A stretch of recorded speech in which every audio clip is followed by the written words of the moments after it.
Varicose veins తో బాధపడుతున్నారా? మన ఏవిస్ హాస్పిటల్లో 4500 రూపాయల లేజర్ స్కానింగ్ ఉచితం.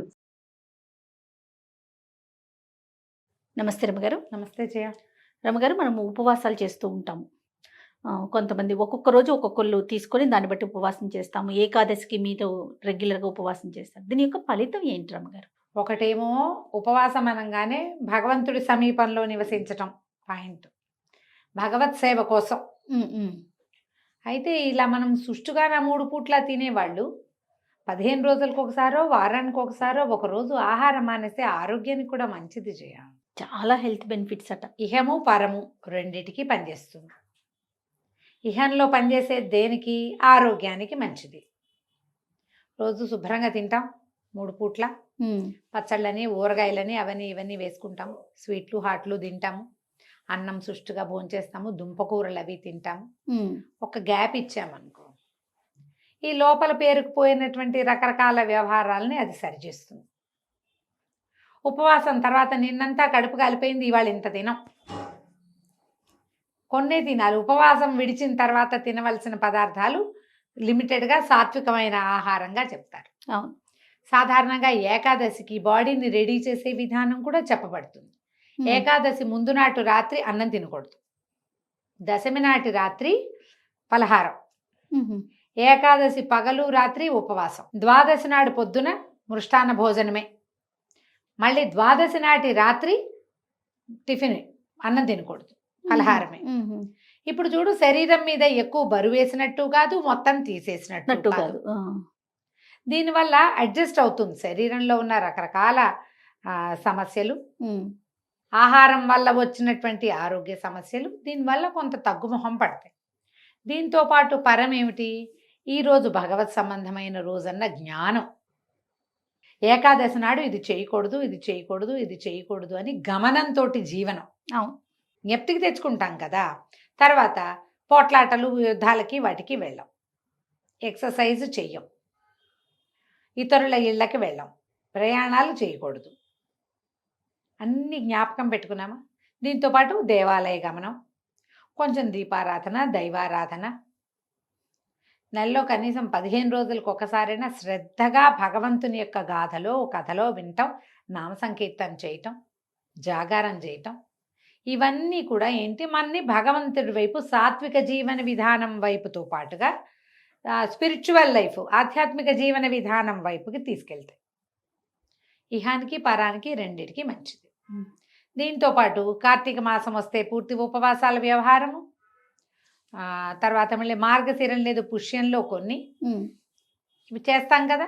ఇవి కాకుండా మళ్ళీ వారాలు, సోమవారం శివుడికని, మంగళవారం ఆంజనేయ స్వామికి, అట్లా బుధవారం వినాయకుడికి లేదా అయ్యప్పకి, గురువారం దత్తాత్రేయ స్వామి వారికి, శుక్రవారం అమ్మవారికి, శనివారం మళ్ళీ వెంకన్నకి, ఆదివారం సూర్యనారాయణమూర్తికి.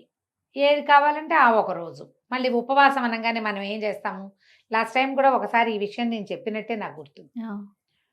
అన్నం మానేయటం ఒకటే ఉపవాసంగా భావిస్తాం. అది పొరపాటున కూడా కాదు. అన్నానికి భిన్నం ఇంకోటి ఏదైనా తద్భిన్నం ఇంత తింటాం కాదు. పళ్ళు తింటాం, ఏ నీళ్ళో తాగటం, లిక్విడ్ డైట్ మీద ఉండటం, మజ్జిగ, మంచినీళ్ళు, పళ్ళ రసాలు మాత్రమే తీసుకుని, లేదా ఒట్టి ఫలాహారమే తీసుకుని, ఉప్మా తిన్నా కాకుండా తింటాం.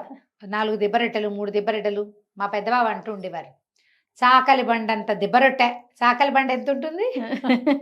అదే గజన్నర పొడు గ్లాస్ మజ్జిగ. ఇంకా అన్నం ఎందుకు వాడికి? ఉన్నాం, అదే కదా, అన్నం అక్కర్లేదు కదా.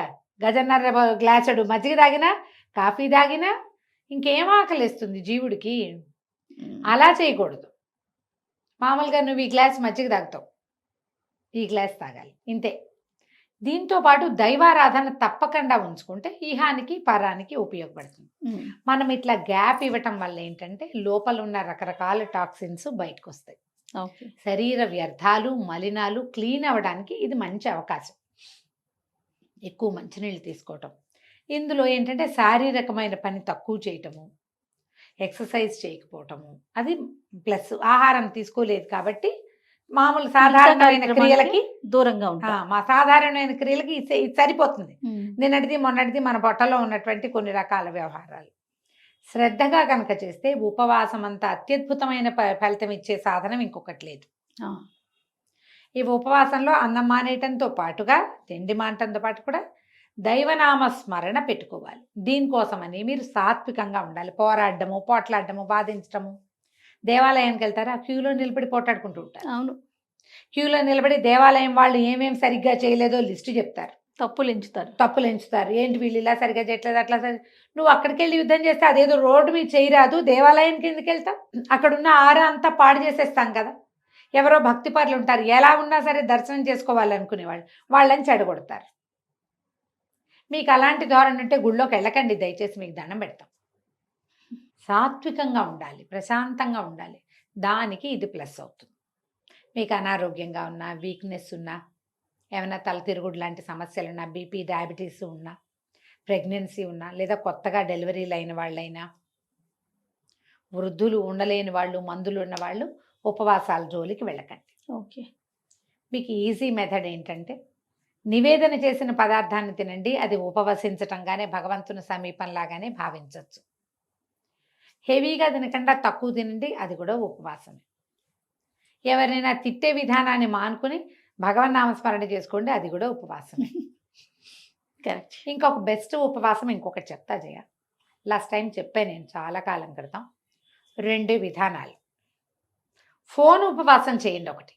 బా, ఫోన్ ఉపవాసం అంటే ఫోను చూడద్దు, ఫోన్లో మాట్లాడద్దు. మీకు ఫోన్ వస్తే మాట్లాడండి, అప్పుడు కాదు. మీకు ఫోన్ వచ్చేది మాట్లాడండి, మీరే చెయ్యొద్దు. ఫోను చూడద్దు, బాగుంది కదా. బాగుందండి. రెండోది మాటల ఉపవాసం. కొన్ని గంటలైనా మౌన వ్రతం చెయ్యండి, మాట్లాడద్దు. ఫోన్లో మాట్లాడాల్సే వచ్చింది, ఏదో వస్తాయి కదా మెసేజ్ల మీదే ఉండద్దు. అత్యవసరమైన ఫోన్ కాల్కి కావాలంటే మెసేజ్లో సమాధానం చెప్పండి. చేయగలరేమో, మిమ్మల్ని మీరు టెస్ట్ చేసుకోండి, ప్రయత్నించి చూడండి. ట్రై చేసి ఈ 2 ఉపవాసాలు మీకు ఎంత ఉపయోగపడతాయో, ఇహానికి పరానికి, వీటంత ఉపయోగపడేవి ఇంకేమీ లేవు, ఇవే. బాగా చెప్పారు. ఆలోచించండి. తప్పకుండా. ఇది ఎక్కడో ఒక చోట మనం అడ్డుకట్ట వేస్తే ఆరోగ్యానికి, కళ్ళకి మంచిది, బ్రెయిన్కి మంచిది. రేడియేషన్ నుంచి కొన్ని గంటల పాటైనా దూరంగా తప్పించుకుంటాం. ఉంటాం. అవునండి. మాట్లాడడం మానేస్తే సగం గోళాలు తగ్గిపోతాయి. లోపల ఆలోచించుకోండి, నేనేమిటి, నాకేం కావాలని. కాకపోతే పొద్దునుంచి మానేసే కదా అని సాయంత్రం అబ్బాదబ్బా జబ్బాలాగా మొత్తం అని మాట్లాడేసేద్దాం అనుకోకండి. ఫోన్ కాల్స్ తగ్గించండి, ఆలోచించండి. ఆహారానికి కొంత మనం అడ్డుకట్ట వేయగలిగితే కూడా అది కూడా మంచిదే. ఓకే, ఆలోచించి ఏ ఉపవాసాన్ని తీసుకోదలుస్తారో ప్లాన్ చేసుకోండి. నమస్తే. నమస్తే జయ.